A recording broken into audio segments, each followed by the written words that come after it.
Welcome to I've Heard That, the podcast from Hurrdat Marketing that discusses digital marketing trends, tips, and more.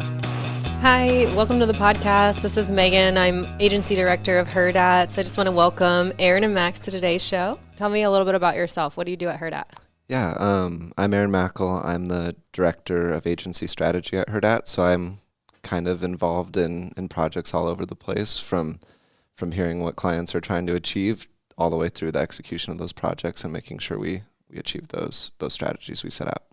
Awesome. And welcome, Max. Tell us what you do at Hurrdat. I am the creative director at Hurrdat. So that means I'm in charge of all creative aspects for clients and for our own brands. When we're going to start this podcast, we wanted to make sure that it's going to be useful to listeners. So I know when we have potential clients come in, like they really do start with you two, strategy and design. What are some of the misconceptions that you hear, or some of the things that make you cringe when clients ask for something? What are those things they're asking for? Yeah, I'd say one thing for sure is a kind of a misconception about timelines for results and wanting to really label that, especially depending on what type of project we're talking about. But SEO is a great example of that, where if you're thinking you're going to get results within weeks or even a couple months, you're already kind of expecting a little too much from a tactic like that. So I'd say that's one big one right off the bat. That's important to discuss. Yeah, timeline's crucial. What about you, Max? What kind of requests are you getting that make you cringe? I don't know so much about cringe. I think most people don't realize how long some of this stuff takes. Kind of to piggyback on what Aaron was saying, I've been doing this for 24 years professionally, and people still ask me to just Photoshop something, which is, Photoshop's great. It's a set of tools. I mean, I came into the industry learning how to do pay stub, and for a big chunk of my early career, I was running film and getting stuff ready for press. Photoshop's great in the sense that it takes a lot of those physical tools and distills them into a software version, but you have to know what all those tools do. I feel like it's gotten worse the last, 5-6 years, with kind of the app economy and how apps now can let people kind of be sort of good at design, but not really understand why something is working or how. So the kind of the democratization of the tools, which in essence is a good thing, has led to a lot of misconceptions about how easy or difficult something is to create. Sure. There's a lot of like do-it-yourselfers because of those apps that, I think about like Canva is a business like tool. Sure, small businesses can use it, but how does that compare to like the design services that you do, or right, what we offer, and why are they different? When should you use a Canva or use a service? Yeah, in a lot of ways, those services are great, especially if you keep it simple. But if you're trying to match your brand exactly, or, a lot of people, in easy tests, when they're laying out typography in something like Canva, if I say the word, hey, the leading is too tight, and they don't understand what that is, that may be a sign that you might need our services. It's just a level of professionalism that you're not going to get from that. But like I said, I don't want to discount those services, because they do a lot of good, especially if you're in a small business situation and you're just trying to build some awareness for your brand. There's nothing potentially wrong with that. It's just, once you get to a certain level and you've seen some success, it might be time to start talking to a professional design team to help out with your social and branding efforts. Yeah, time to level up. What about you, Aaron? Like, what do you see, like tools that are good do-it-yourself tools, and when do you kind of move away from those tools to like a professional service? Yeah, that's an interesting question from the strategy standpoint. But I'd say one thing, just going back a little bit to the misconceptions that we've talked about, and something we've been experiencing over the last year, or I guess just the digital marketing world has been experiencing with COVID and some of these do-it-yourself options coming out is like, some of them make people think lightning can strike. And Yes. Max and I were kind of talking about this where the other day where like a lot of people think they can set up a Shopify store, use drop shipping solutions, and start running Facebook ads, and all of a sudden they're they're making millions. Where sometimes lightning strikes like that, but I think it's important to when thinking about digital marketing, think of it as this comprehensive long-term play. Those are the rare instances, and what we want to get across is that you need to be thinking about digital marketing as a daily, ongoing thing where you're building your brand, building your presence, and really thinking about it almost the way digital marketing is becoming more of just real marketing. It's not necessarily the tools or the tactics that make it great. So the tools are great and they all have their place, but it has to be backed by real strategies and processes and be a long-term effort. Yeah, I think to add on to that, like some of the conversations I've had with clients, it's having that light bulb moment where like digital marketing isn't a one and done. It's not something you like check the box for. And your strategy too, and your design, I guess, because user behavior is changing. Like how are you meeting what that customer or like helping that customer find what they're looking for? And if you think it's one and done, then you're going to maybe hit the mark maybe for like 3 months, and then you're going to be you're going to be behind again. And yeah, it's not Field of Dreams. It's not as simple as building it and it'll come. It's ongoing efforts constantly. Well, and it's not a solution for solving like customer service issues. I think a lot of times when we have brands that we maybe are like consulting with, they say, hey, I have this issue. And for me, sometimes I'm like, well, do you answer your phone when it rings? Okay, well, that's also why, like, or is the person on the other end of that phone, like, able to book appointments, or you're already too full, or they're rude to your customers, or your voicemail's full. Like, all of those issues are business issues that, like, the greatest digital marketing plan in the world can't solve for. Like, yes, we can help you book appointments online, but if someone calls with a question and that person can't answer that, then how do we solve that online? But they're not a one-for-one solution. You have to have both customer experience and service in person, and that should translate to your brand and your site online. Absolutely. And to continue on with that too, I think a lot of thought around digital marketing is very focused on growing traffic, where the processes you've talked about with those in-person interactions, if that's what that business needs to do to kind of convert that extra visibility, or even building out the strategy on the site, sometimes converting isn't always a purchase. Sometimes it's getting information from them so that you can continue to market to them and things along those lines. And I think sometimes those things get overlooked, and it's just really looking at, is traffic growing and are transactions growing, or whatever that final outcome is. But there's a lot that goes on in between that I think gets overlooked by many. Yeah. For both of you, I guess this stands for both of your areas of expertise.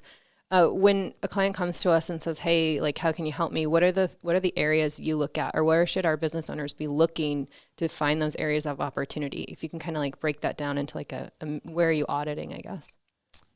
Yeah, that's really very much client by client and industry by industry. But I definitely think we start with the website. That's the home for kind of all your digital marketing efforts, and we're going to make sure that is in a good place to perform based on whatever the goals are. Even if we're talking about paid campaigns as the thing that they want to push forward and grow their company through. If the website's not right, it's those campaigns aren't going to convert if it's loading slow, or just really isn't easy to kind of find the next step to take. The best paid campaigns with the best CPAs are, that are driving traffic at a affordable rate could fail once they get to the site. So for me, that's kind of always the starting point. I know that breaks my digital marketing heart to see clients pour in paid spend, and it's like a stiff arm, like their website's like literally stiff arming customers. You get there and it's like not loading, or you can't find what you need. Oh, and it's just like your paid campaign just went down the toilet because your clients got to your site, you paid for them to bring them to your door, and then you stiff arm them. So what about you, Max? Where do you look? I always ask first, what hurts? What's their pain point? And that kind of, usually whatever they say is systemic throughout their business, and can be solved. But it just, you have to start with a conversation and really get to know their business and where they're at as a business owner, and or internal marketing department or whatever. And then we can kind of help solve for that, either by supplementing or, taking control of their marketing efforts, just seeing where we can help out. Yeah, I think that's a good point too, that it doesn't it can be anything from a supplement like, hey, how can we help support or amplify the efforts that you already have going, to, okay, you want to focus on your business, like hand us the keys to the castle and we'll build what we've discussed. So I think it's anywhere in between, and yeah, having that conversation up front is really critical so that we can design a strategy around what their objectives are. Yeah, and I'd say also. Oh, go ahead, Aaron. I'd say the pain points are crucial, and then knowing what they feel like are their strengths too, and amplifying those is always huge for us. Just the competitive advantages companies have can take them so far, but sometimes the customers don't know what those are. So right. Figuring those out and really weaving those into the entire strategy we build out is crucial as well. I was just going to say, you'd be surprised at how many people or clients, companies are doing something right and they don't realize it. And they come to us thinking that they're doing something wrong. And when they get told, well, actually, this is what we would recommend, and then here's where we would tweak it slightly, so I think it would be more successful to you. That's important too. And it's always kind of nice to see that wave of relief across the face, like, oh, I'm doing something right. And a lot of them do. It's just sometimes they just need to have their strategy tweaked slightly, and that's where we come in and just kind of help guide them on the path a little bit. Those are exciting. Those are exciting conversations too, when you do get to look through a client's site and you see so much positive, or a client's digital marketing presence, and see so much positive. We had they just assume they're doing everything wrong. Yeah, in some cases. We had a discovery call. Actually, this is good. We had a discovery call a week or two ago, and looking at the site, it was just so exciting to see how much was going right, but yet how much opportunity there was within that site to make small adjustments that could have such a massive impact for them. So that's a really great point, Max. Yeah, it's kind of the equivalent of like when you find like that hole in the wall gem of like a restaurant and you're like, why doesn't everybody know about this? Like, that's how I feel when we have those client moments, because you're like, I just can't wait to share this, like amplify it with our strategies. Drive that traffic. Well, even in that example, like, what's their GMB presence? Exactly. Yeah, why doesn't everyone know about this place? Because they're not on Google. Digital marketing, right? Yeah. What are some of the other things as we go through this like discovery process? Obviously, a lot of our clients have either done it themselves or they've worked with someone else. What are some of the things that we've come across that obviously at Hurrdat, we pride ourselves in doing things the white hat way. So like the way that's going to have long-term lasting effects, the way that's not like a quick fix necessarily. So what are some of the things we've seen, or what are some of the things that our clients should be wary of when they're going through that process of trying to figure out, should they do it themselves or should they pick somebody to assist them? I'd say, this one's very, very common, but if anyone's promising positions on like Google search results or anything like that, that's an instant red flag, and you just need to run the other way. No one controls the way Google displays results. They're changing on an ongoing basis, but a great strategy will get you visible in many different ways. A large group of keywords. it's never going to be a guarantee that it's position one. Some of them will be, some of them won't. So for me, that's definitely one big red flag. If you're talking to an agency or a consultant, that you should know to start looking elsewhere if you hear that. Can they promise traffic? What about like if they're promising like X amount of visits to your site or a certain volume of traffic? I would say putting exact numbers on it's very difficult, but definitely if they're talking about growth over time, that's a reasonable thing to expect. That's why you're hiring someone in the first place. But yeah, labeling exact numbers would be tough, but I think those are important goals to set, but maybe not guarantees necessarily. Sure, of course. What about you, Max? A lot of the same with Aaron. I would say probably from a creative standpoint, what I've run into is maybe a client saying, yeah, our logo, we had it designed by somebody on Fiverr. And that raises a lot of red flags. Not that everybody on Fiverr is bad, but there are a lot of scam artists who steal others' artwork.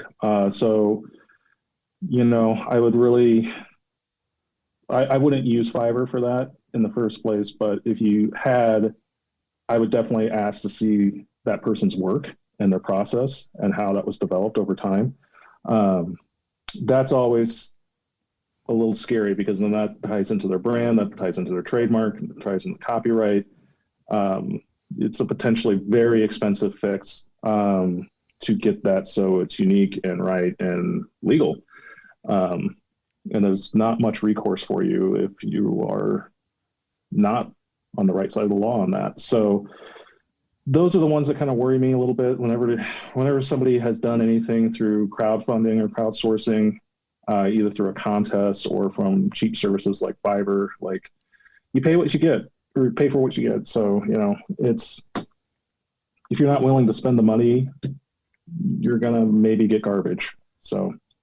Yeah, and how awful to build your brand on something that, like your logo, your brand recognition, and then if you have to change that or pivot, it's almost like starting from ground zero because, again, you're starting with a new logo or a new identity or something. And, yeah, that's a really important thing to get right out of the gate. And it's all the little tangible things that you don't think about, like letterhead and business cards and everything else. I mean, that all adds up, not to mention like the website and everything else. I mean, it's expensive. It's expensive to just, even if you were able to pivot quickly, it's still expensive. The man hours to go through and change all your social profiles and to get stuff reprinted. And yeah, that's where, that makes me nervous when you have that conversation with the client and you're like, hope, fingers crossed. So obviously many clients, mostly small, medium-sized businesses, even our enterprise clients, everyone has a budget, right? So how do we work backwards into planning a strategy, and where should clients spend their budget when they're trying to think about what to tackle first? Yeah, I think that goes back kind of to what we were talking about with really figuring out what their pain points are and then what their goals are too going forward. If they have a pretty limited budget and they really need to maximize it, we're going to be looking at the best long-term strategies that we can set into place early on, and then those continue to benefit them with the ongoing maintenance, but going forward. But if a client has a small budget and they and we pitch to them paid campaigns in a super competitive space where they could blow through that monthly budget in 2 days or something like that, that's not going to work. That's not going to work well for them. And so it really depends on what they're going for. But so yeah, so I guess It's a hard question to answer. Yeah, case by case, really. Trick question. What about you, Max, specifically for like a website? What are the things you would want to invest in, or what are some of the areas you could maybe leave like on a back burner? Well, it kind of depends on the size, what they predict maybe future growth is going to be. A lot of times that means getting them on a good content management system, probably WordPress. something that's open source and cheap for them to maintain. And then also getting the right theme framework in place that makes it easy for them to update the site if they can and want to do that themselves, which we always promote and we always set up training for at the end of a project.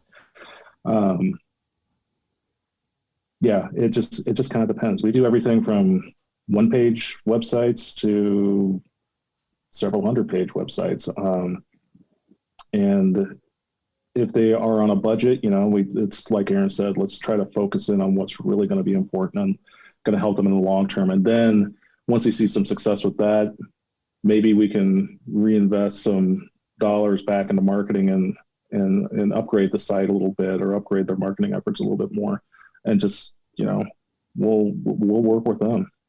Yes, amen to that. I think one of the things that you just said, Max, kind of like brought me back to a earlier part of our conversation about CMS, so your content management system, having the keys to your own site and feeling comfortable. Like, yeah, you may have a Lamborghini, so do you know how to drive it? Can you make updates easily, quickly, again, to support like what your customers are looking for, what's happening inside your business, or anything like that's relevant that's happening in your industry? How quickly can you adapt? Can you do it on your own? I think that's where we see like clients that have come to us for maybe like a website redesign are their hands have been tied and they're like, I can't even update this photo. We don't even have this employee anymore. Or, hey, we want to run a special, but we need to get it up there quickly and we don't even know where to start. So having the ability to make those content adjustments, like, and knowing how to do it comfortably is super important. And to your point, like, that's why we build a site, but we also hand over the keys and do some supplemental training and have like that support there so that we can assist, either execute ourselves or assist clients that need that. And on top of that too, I mean, like, we're also available for additional training, which I think they appreciate, because they might not make an update for a year and then they need to, and they've forgotten, which is fine. We're more than happy to sit back down with them again and kind of go through it all up with them again. And that happens. It's kind of a case-by-case basis. Sometimes the company's super active and making updates from day one, and sometimes they never make updates and just ask us to do it. But whatever I build, I try to make it so they can easily update it, and they don't have to go through code. They don't have to sift through anything. They can just easily find where it's at, make a quick text change, and it's done. So I think that's very important. I think one thing too, thinking about, fitting a strategy within a budget is just really getting down to what the process looks like for a client to achieve their goals. And starting with that and then building into the tactics and the things that make that happen. Sometimes we'll hear, even though this doesn't get thought about necessarily in a digital marketing sense, it's digital conversions and things like that get focused on a lot, is, hey, we just need to get someone on the phone with us. And once we do that, we're going to close out that sale. Like, that's what we need. So if we hear that, then it's, okay, how do we take your budget and funnel it into this thing that you need to have happen that brings you new business? So just one more thought there. Really, it depends on what's going to get the clients the results they need that maximizes that budget that they're working with. I think some of the most interesting conversations I've had with our clients is hearing them, of course, because they're the experts in their industry or in their business, hearing how their customers do business with them or how they think about their customer's journey. I know, like, when we're talking about it, there's a lot of like jargon that happens, but when we're talking about the customer journey with their clients, about how their clients find them, we sometimes see it's like a lot more simple. Like you just said, like, no, we just have to get them on the phone. So how do we support that through digital marketing?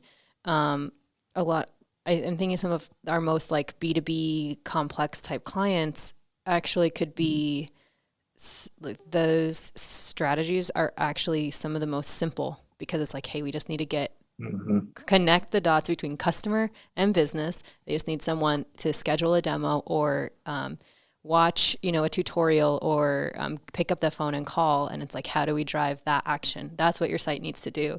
You may have had like a huge site that explained everything, but your customers aren't reading that. They just want to talk to someone in that case. Yeah, absolutely. And like you said, it's really fascinating when you really get to understand a client's business and how the processes work. And how we've had conversations lately with a cable company in another state where cable out there doesn't work. Cable and internet out there don't work the way it works here in Omaha. It's not winning households one by one. It's winning entire neighborhoods at a time. And when those come up for renewal, being ready to strike and having a campaign built for that short time frame to be able to maximize that opportunity and things along those lines. So those conversations are so fascinating and so important to the whole digital marketing process. And as we're talking about things that should raise red flags or things that are kind of digital marketing misses, there's no one size fits all solution. It's really case by case basis. And if agencies are starting with tactics without knowing your processes, they're going about it the wrong way.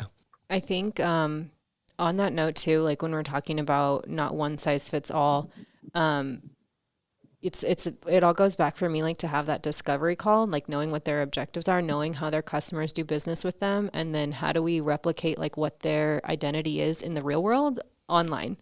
Like if they're a really visual brand, like what does that mean for design? How do we translate that on site? If they're really customer service focused, how do we connect them and make it like a really personalized experience online? How do we draw this out of our customers? That's like part of our challenge, is getting to like what they want, because I feel like if we've ever missed the mark, it's because we didn't get that information up front. Like thinking about some of the work that Max has done recently, like, oh, we designed a site. This is not what we're looking for. We had to redesign. Well, why? Like we were missing something in our initial conversation. And I mean, things change, of course, but like, Max, can you tell us a little bit more about your design process? What do you need to know up front?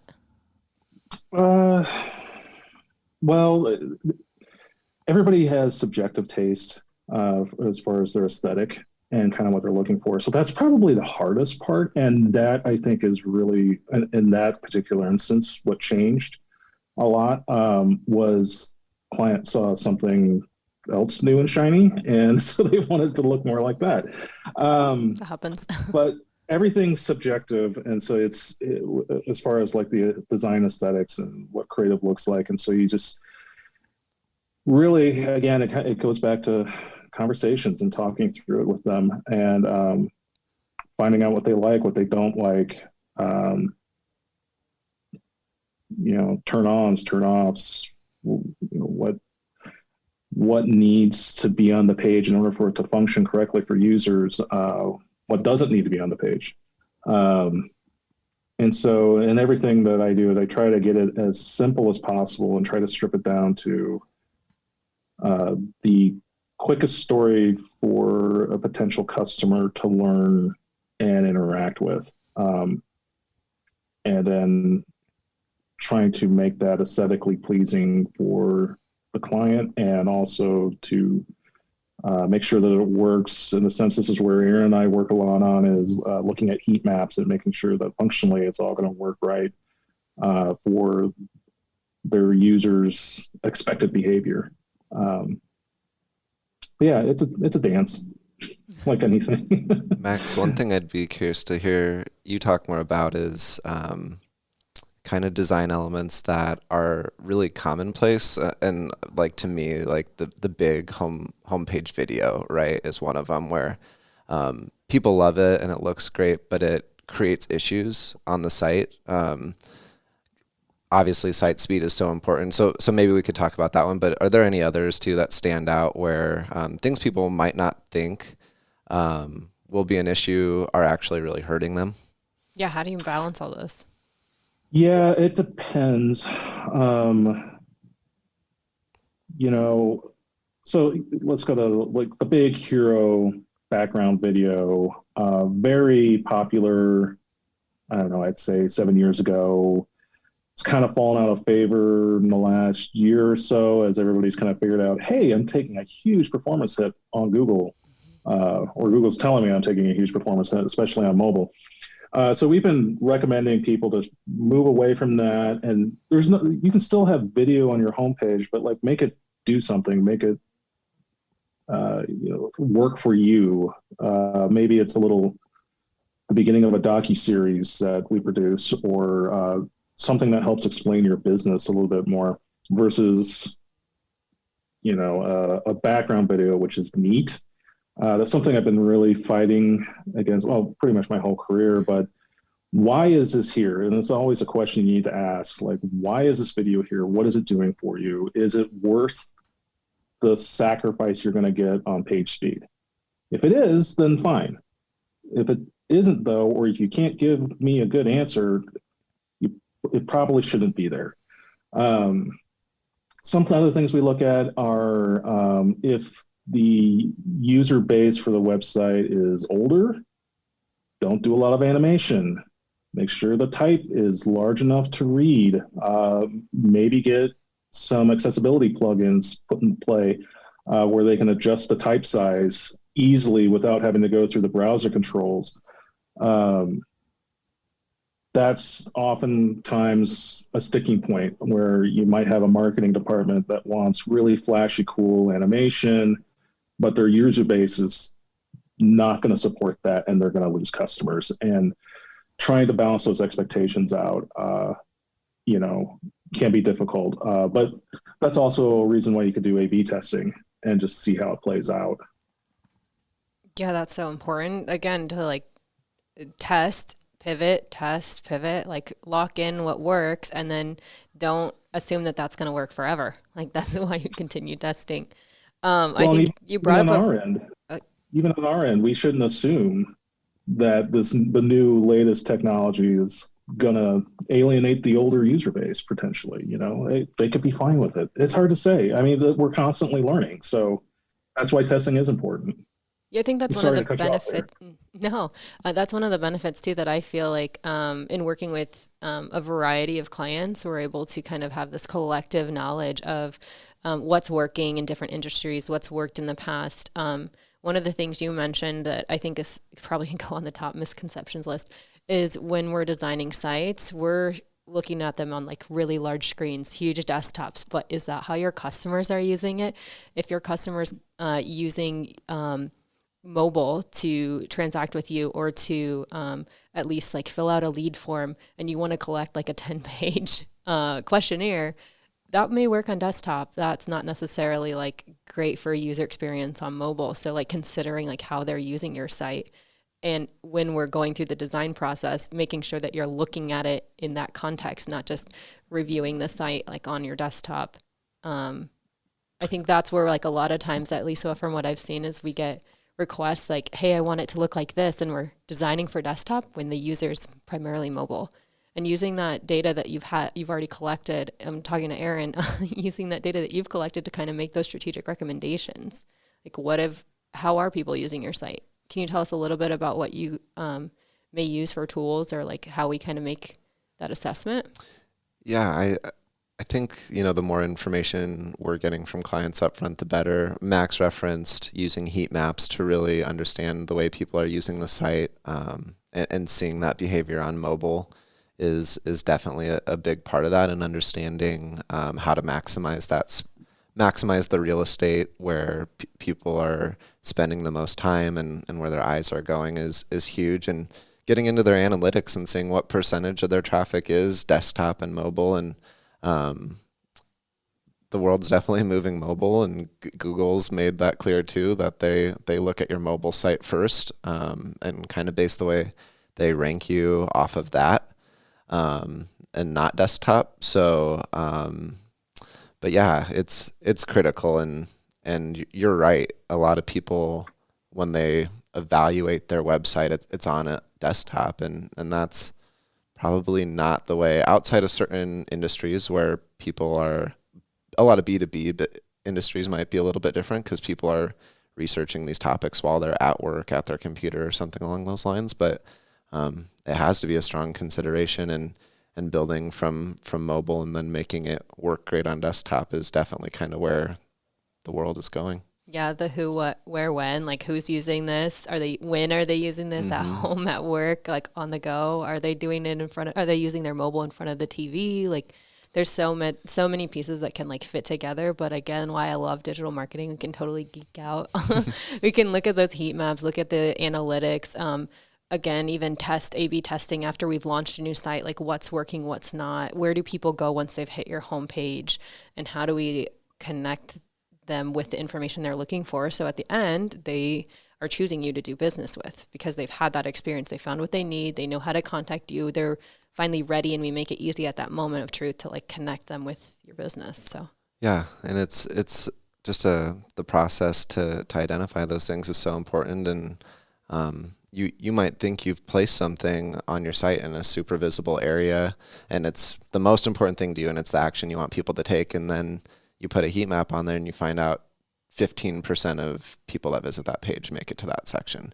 So it's just a process, and the testing is really important to sift through it and keep optimizing.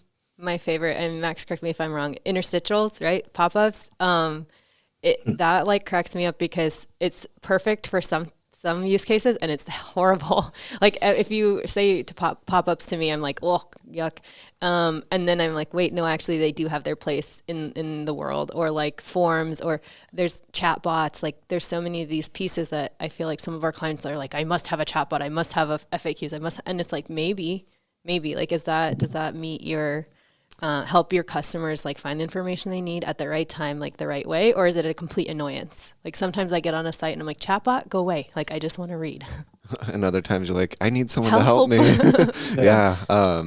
And yeah, the pop-ups are a great point. And I think people generally consider them a negative, at least probably in the digital marketing world, you see them as an annoyance. But like we have had clients, and one e-commerce client in the past, where the pop-ups that they had on their site made a big difference for them as far as capturing email addresses and then taking that and turning those people into customers, because it was an industry and a product that required a lot of education, a very new product that a lot of people were learning about for the first time. So converting them the first time they hit the website was possible, but improbable. But like you needed that like second touch. You needed to keep in touch with them. So that pop-up did a lot for them in that regard to allow them to establish relationships. And even with the pop-up, we were testing it nonstop. We were changing out design elements, changing the copy to kind of optimize that so it would convert at the highest rate possible. So yeah, it's all very fun. I know. I'm like getting so excited. I'm like, oh yeah, that brings up the point of like, yeah, not everyone's experience on your site is the same. And that's like where we can kind of push like the envelope is like, hey, how is it different when Aaron uses a site versus when I use the site versus when Max uses a site? We can now use like different tools, different methods and tactics to make that a different experience. Like, hey, it's my first visit and here's what I'm going to see. Now it's my second visit and here's what I'm looking for this time. And supplementing, of course, we're just talking about the site, but like we're going to get into it like on another episode, but like with social media, paid advertising, like the top of the funnel efforts when we're funneling someone down. What is that experience like on your site? First visit, second visit, and like what are people looking for? It's different. It's again not the one size fits all. And I'd say that's a common thing that needs to be considered by clients and like an agency like us who's working on the same site day in and day out, is we start to see the site so much differently than a customer ever would. And we think, you can fall into some of these kind of traps where it's, oh, that exists on the home page. Why does it need to exist on like a location page? It doesn't need to exist twice, but for any given customer, the location page could be their landing page and they never see the home page. So if that's important and someone needs to see that, no matter what page they land on, it's got to be there. So it's kind of some of those things where you do have to back out and think, okay, like how would a customer who's never been to this site before experience this? And that can be hard to do for clients and anyone who's working on a site every single day. Sure. Max, what are some of the things that you see clients requesting? Because you mentioned it, they've seen them on other sites. Like I know that's where a lot of clients draw inspiration from, like the Nikes, Apples of the world. What are some of the things that you're getting common requests for, and like when do they fit? When do they not fit? I would say probably animation is kind of the maybe number one thing right now, or just a little bit more interactivity than we've seen probably in the last few years. Any advice you guys have for small, medium-sized businesses? We've kind of talked about like what they can watch out for when they're trying to decide if they should do it themselves or interviewing agencies or potential partners.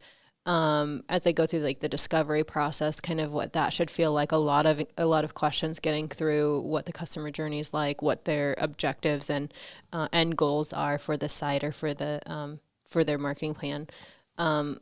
What other like advice do you have for small businesses when it comes to building a digital marketing strategy? I would say, kind of to recap some of the things we've been talking about is to really be looking out and thinking about your digital marketing plan comprehensively and long term. And anyone you're working with, expect them to really get to know you and your business and work with you to build a strategy around that. Anyone who's being really pushy about a specific tactic or really speaking up to something like that and how it can help you grow by significant percentages and help your business grow without actually doing the research to understand you and your industry and how you do need to go about achieving those things is kind of that red flag. So it's just got to be a long-term comprehensive plan that's really built out specifically for you, and plan on it being something you're investing in regularly. It's definitely not the set it and forget it type of area. If you're not updating and monitoring and optimizing on a regular basis, someone else is and will kind of surpass you, and that initial investment will kind of stop working for you over time. Yeah, no, that's great advice. What about for you, Max? I'd piggyback on that. I would ask to see a potential partner's process along the same lines with Aaron. If they're pushy on one particular aspect, or if they're vague describing how they're going to accomplish any of these things that they're promising, or promising anything at all, I'd be a little concerned. That's always a red flag for me. That's what we hear back from people that have been burned by other agencies that are less reputable, that come to us and say they promised this, and this, and it's always kind of a heartbreaking conversation to say, well, they shouldn't have. That's not possible. Unfortunately, with digital marketing, it's often easy to fake it. So I'd ask to see process, be wary of pushy people, and maybe even take a look at case studies or recommendations from their client list. That should be available. Or past work, I think is helpful. Too, yeah. I think that's a good point, because somebody that's really pushy or promising these results, I've seen that too. It's very scary. It's like, how did they achieve one? If they got those results, how did they achieve those results? Are they going to be long lasting? Was that the healthy way to do it? And two, digital marketing is so much more than just your website, or just like when someone's really pushy, it's usually over a specific tactic. Like, you have to do this, you have to do that. And digital marketing is not a one size fits all. So you can't just push like one tactic and expect it to work for everyone. So something we didn't even talk about, Max, like in site design, like compliance, ADA, like, I mean, there's so much that goes into developing a strategy that needs to be considered, that like, if you're just pushing one tactic, we know you're not going to check the box. Like you're trying to check a box you shouldn't check.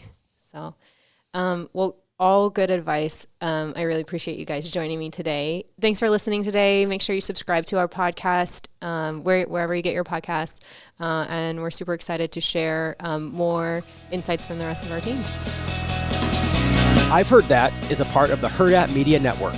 For more information, follow Hurrdat on Facebook, LinkedIn, Twitter, or Instagram, or visit hurrdatmarketing.com. A Hurrdat Media Production.